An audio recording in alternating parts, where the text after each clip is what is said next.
لمن أنوذ به سواك عند هلول الحادث الآمم يا ربي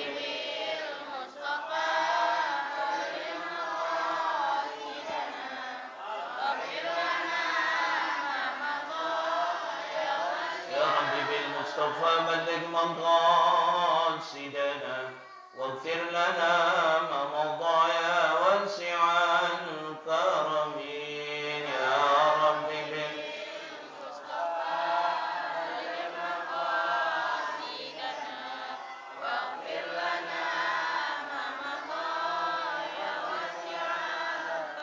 الفاتحة إلى حضرة النبي محمد صلى الله عليه وسلم خصوصا الخلفاء الراشدين سيدنا أبو بكر وعمر وعثمان عن بقية صحابة رسول الله أجمعين وأولياء الله من مشارق الأرض إلى مغاربها وأنبياء الله وخصوصا عبد القادر الجيلاني خصوصا سلام عليكم ورحمة الله وبركاته سلام كريم مولانا حسن الدين مولانا عز الدين مولانا رفع الدين مولانا صلاح الدين خصوصا شيخ حسن السيزيني وخصوصا شيخ محمد رفاعي الجنيدي البغدادي وخصوصا شيخ محمد الغزالي وخصوصا أبو يدي بن يتبان وخصوصا حبيب علي بن عبد الرحمن الصدق وأبو يدي بن عبد الرحمن النبي وخصوصا كسراري سرابايا وخصوصا أبو يدي هدي بكر جمال بن جاخي وخصوصا أمي هجاني لنا من قوم جراتم أمي هجا خيراني وخصوصا أهل كبر ولجميع المسلمين والمسلمات والمؤمنين والمؤمنات الأحياء منهم والأموات وإلى حضرة النبي محمد صلى الله عليه وسلم خصوصا من خصوص الشيخ الإمام محي الدين أبي زكريا يحيى بن شرف النووي الفاتحة أعوذ بالله من الشيطان الرجيم بسم الله الرحمن الرحيم الحمد لله رب العالمين الرحمن الرحيم مالك يوم الدين إياك نعبد وإياك نستعين اهدنا الصراط المستقيم صراط الذين أنعمت عليهم غير المغضوب عليهم ولا الضالين آمين السلام عليكم ورحمة الله وبركاته بسم الله الرحمن الرحيم اللهم ربي فانفعنا بما علمتنا ربي فكنا فك أهلنا اللهم إنا نعوذ بك من علم لا ينفع وقلب لا يخشى ودعاء لا يسمع وعمال لا يرفع اللهم ربي اغفر لنا ولوالدينا وارحمهما كما ربيانا صغارا اللهم صل وسلم وبارك على سيدنا محمد الفاتح لما أغلق والخاتم لما سبق ناصر الحق بالحق والهادي إلى صراطك المستقيم وعلى آله وصحبه حتى قدر مقدار عظيم. Yang saya hormati para guru, ada Abah Kiai Haji Tabarani, mudah-mudahan panjang umur sehat walafiat, selalu mendampingi anaknya ini, muridnya ini di dalam dakwah kepada Allah Subhanahu wa taala, pada umat, dan memberikan kesehatan beliau dan dikabulkan niat hajatnya beliau. Kanda Ustaz Mursali, Kanda Haji Abdul Rahim, Haji Baba Sayyidi, semuanya yang hadir di tempat ini, Allah Subhanahu wa taala panjangin umurnya, Haji Nyama, semuanya mudah-mudahan Allah Subhanahu wa taala pelihara dan berkati Allah Subhanahu wa taala. Yang saya hormati ibu-ibu, bapak-bapak, saudara-saudara sekalian yang istiqamah di dalam majlis zikir ini, yang mudah-mudahan makin hari makin minggu orang-orang tergerak untuk datang mengikuti zikir ini. Amin amin ya rabbal alamin. Alhamdulillah ala nikmatillah. Dengan nikmat Allah Subhanahu wa taala, ibu-ibu, bapak-bapak datang ke majelis ini dengan penuh niat ikhlas karena Allah.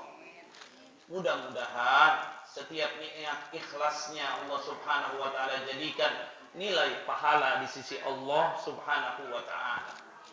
Bahwasanya kita telah membahas kemarin tentang hadis yang diriwayatkan oleh Ibnu Umar, yaitu Abdullah bin Umar, bahwasanya Nabi besar Muhammad sallallahu alaihi wasallam bersabda, "Idza marartum bi riyadil jannah farta'u." Qalu, "Wa ma riyadul jannah ya Rasulullah?" Qala, "Hilaqud dzikri fa inna lillahi ta'ala sayyaratin minal malaikah yatlubuna hilaqad dzikri fa idza atau 'alaihim haffu bihim." Jadi kemarin telah kita membahas dan kita ulangi kembali, mudah-mudahan menjadi sebuah ingatan yang mana kita tambah semangat mendatangi majlis zikir.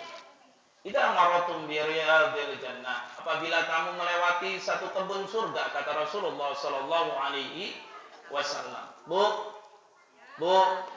Jadi Rasulullah sallallahu alaihi wasallam mengingatkan kepada kita, memberitahu kepada kita apabila kalian melewati satu majlis di mana majlis tersebut bernama Riyadhil Jannah, taman daripada taman surga, farta'u, maka berhentilah, menyebarlah atau duduklah di majlis tersebut.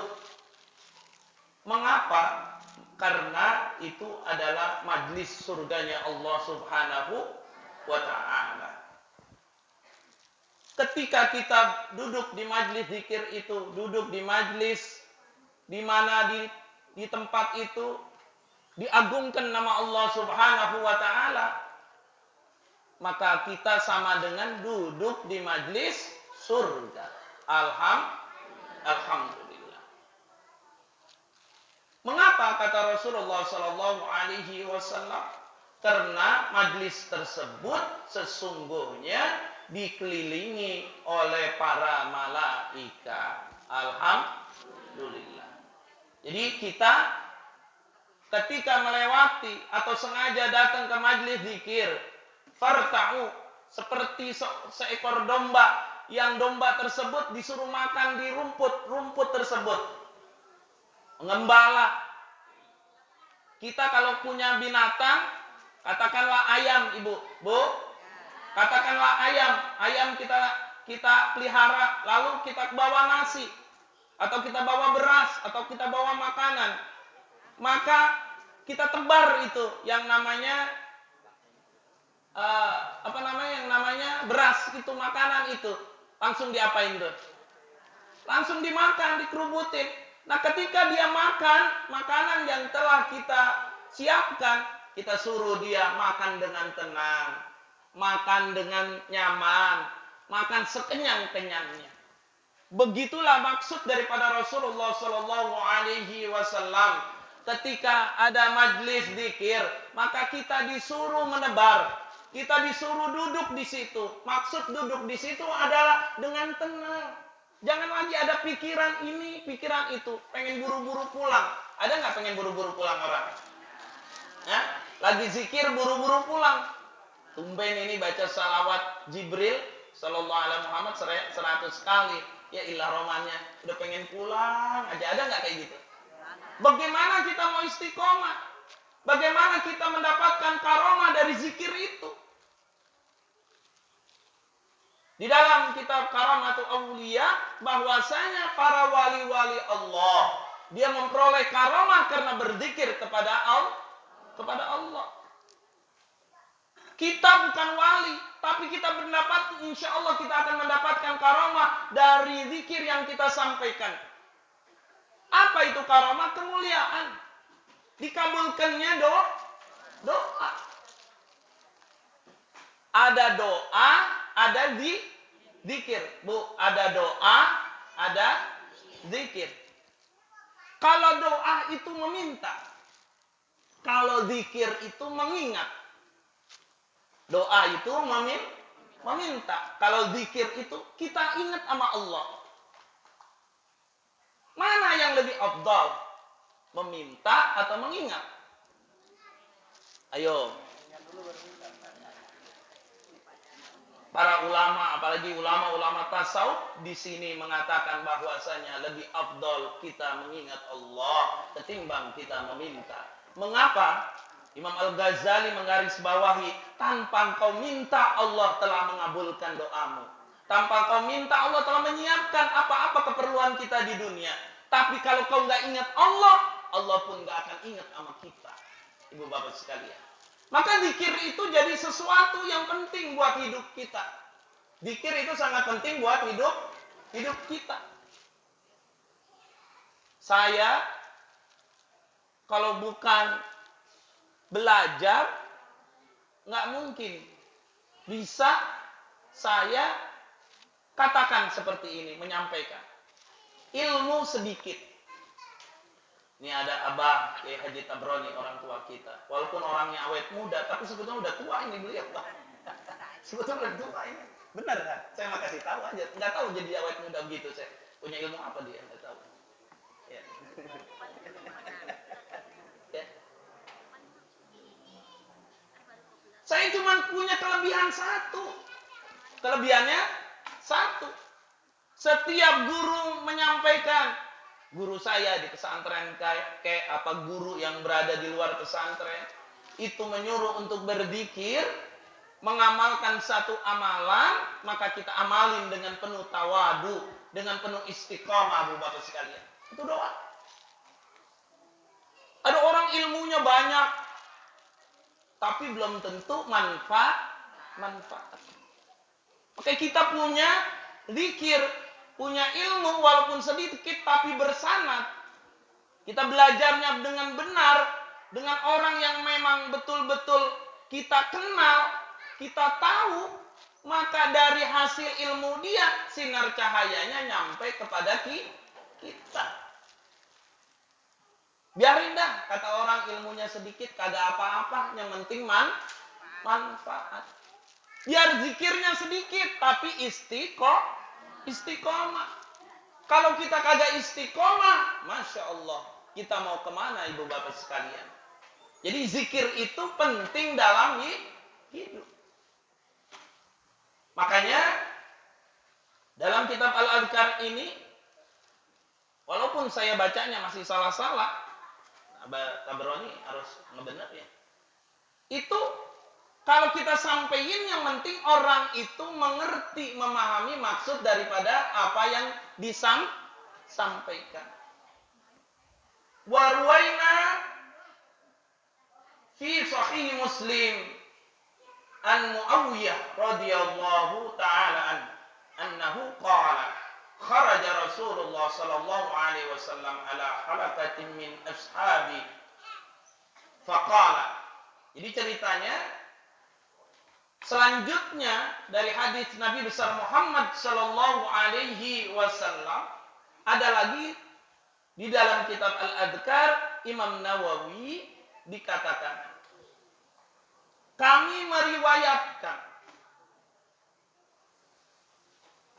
dari Sahih Muslim dari sahabat Muawiyah radhiyallahu anhu. Jadi ada riwayat hadis Nabi besar Muhammad sallallahu alaihi wasallam yang kadar hadis ini adalah hadis sahih. Rasulullah sallallahu alaihi wasallam di situ berkata, kharaja Rasulullah sallallahu alaihi wasallam ala halaqatin min ashabi. Suatu ketika Rasulullah sallallahu alaihi wasallam keluar mendatangi sahabat Nabi besar Muhammad sallallahu alaihi wasallam. Jadi suatu saat Rasulullah itu melihat para sahabat, Bu, Pak sekalian, keluar. Dia keluar, Rasulullah sallallahu alaihi wasallam, ini manfaat majlis di zikir. Lalu Rasulullah berkata, "Ma ajlasakum?" Qalu jalasna nadhkurullaha ta'ala wa nahmaduhu ala ma hadana lil Islam wa man bihi alaina. Masya Allah. Jadi ketika Rasulullah sallallahu alaihi wasallam itu keluar dari rumahnya, dia melihat ada sekelompok orang, ada sekelompok sahabat. Lalu ditanya oleh Rasulullah sallallahu alaihi wasallam, "Ma ajlasakum?" Ngapain kamu duduk di sini? Begitu kalau bahasa kita. Ngapain kamu berkumpul di tempat ini? Mereka menjawab, qalu jalasna nadhkurullaha ta'ala, bahwasanya kami semua duduk di tempat ini berzikir kepada Allah. Jadi dalil zikir kita kumpul-kumpul seperti ini ada dalilnya. Makanya alhamdulillahirabbil alamin, kita semuanya selain zikirnya kita dapat pahala, duduknya pun dapat pahala. Wa nahmaduhu, memuji Allah subhanahu wa ta'ala. Di majlis itu, duduknya itu mengingat Allah, memuji Allah ala ma hadanal Islam wa man nabihi alaina. Karena apa? Karena telah diberikan hidayah berupa Islam. Itu jawaban para sahabat, dan benar-benar kami mendapatkan anugerah Islam itu dari Allah subhanahu wa ta'ala. Mengapa kami berzikir? Jadi kita ini ikut berzikir, dilandasi dengan ikhlas. Insya Allah semua doa-doa kita diijabah oleh Allah. Sampai-sampai Rasulullah bertanya, ya ini para sahabat ngapain kumpul-kumpul begini? Kata itu para sahabat, kami berzikir, kami memuji Allah. Mengapa kami memuji Allah? Karena alamah hadanal Islam. Kami telah diberikan oleh Allah Subhanahu wa taala petunjuk Islam. Dan benar-benar kami telah diberikan oleh Allah Subhanahu wa taala petunjuk tersebut, anugerah tersebut. Makanya kami berzikir. Jadi ibu bapak sekalian datang ke tempat ini ikhlas karena Allah, tidak hanya karena undangan saya atau ingin zikir Asmaul Husna, akan tetapi saya ikut datang ke majelis ini dikarenakan saya telah diberikan nikmat Islam, anugerah dari Allah Subhanahu wa ta'ala. Makanya kami ikut berzikir. Makanya tadi saya katakan bahwa orang-orang yang berzikir itu mendapatkan 17 keutamaan. 17 keutamaan. Syekh Ibnul Qayyim Al-Jauzi mengatakan orang itu akan mendapatkan 17 keutamaan. Kalau orang itu berzikir, baik zikirnya itu sendiri dan lebih afdal zikirnya berjamaah. Apa itu? Satu, di dalam dirinya akan mengalir setiap darah, setiap anggota tubuhnya, yaitu aura atau sesuatu aliran yang menyebut nama Allah Subhanahu wa ta'ala. Nggak ada kata lain, darahnya ngalir, zikir. Jadi darah kita ini ngalir, dia itu lagi zikir juga kepada Allah. Nafas kita itu berdenyut, jantung kita itu berdetak. Itu dia zikir ibu bapak sekalian. Dilatihnya di mana? Dikala berjamaah. Payah kalau kita latih sendiri, tidak bisa. Kita ngelatih sendiri zikir. Di rumah, saya mau berzikir apa zikirnya? Asmaul Husna. Mau istiqomah 7 malam nggak berhenti-berhenti. Zikir deh, ya Rahman, Allahu Allah, ya Rasulullah, nyama-nyamain. Atau ya Rahman, ya Rahim, ya Malik, ya Kudus. Lama-lama payah, Bu. Pak sekalian. Lama-lama payah. Belum kita ada urusan ini, ada urusan itu, ada urusan ini, ada urusan itu. Banyak banget urusan kita. Banyak nggak urusan kita? Banyak banget. Makanya guru kami Kiai Haji Abu ya Kiai Haji Mbah Asrari Surabaya, waktu saya